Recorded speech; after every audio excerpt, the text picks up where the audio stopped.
नमस्कार.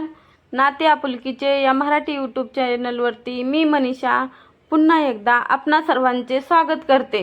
तर आज आम्ही मैत्रिणी मिळून आलेलो आहोत आळंदीमध्ये.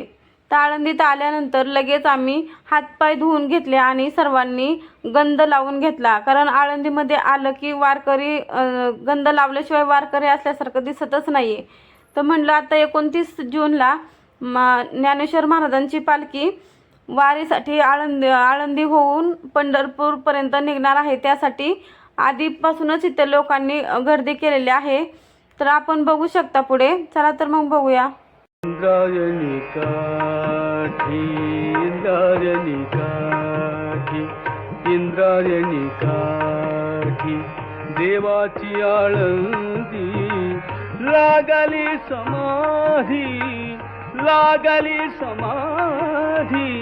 ज्ञानेशाची हो ज्ञानेशाची इंद्रायणी काठी इंद्रायणी काठी इंद्रायणी काठी इंद्रायणी काठी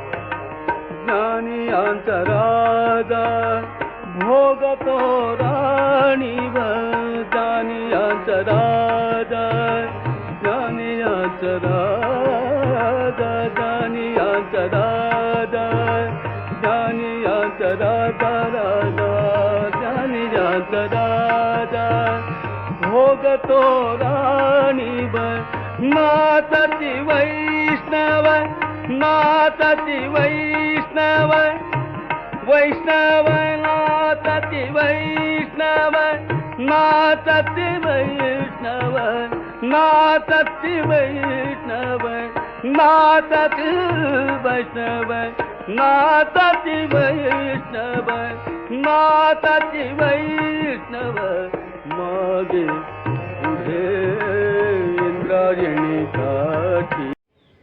त्यानंतर बघा काही लोक नदीच्या पात्रामध्ये उभा राहून विठ्ठल रुक्मिणीची मूर्ती हातामध्ये घेऊन फोटो वगैरे काढत आहेत.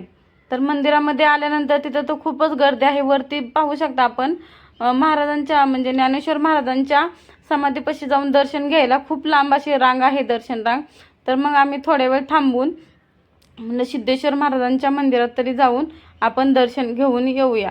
तर सिद्धेश्वर महाराजांच्या मंदिरात जायला सुद्धा खूप लांब दर्शनाची रांग होती. तरी पण आम्ही रांगेत थांबून दर्शन घेतलेलं आहे.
तर तुम्हाला हा व्हिडिओ कसा वाटला ते नक्की सांगा. आवडला असेल तर लाईक करा आणि आपल्या मराठी यूट्यूब चॅनलला नक्की सबस्क्राईब करा.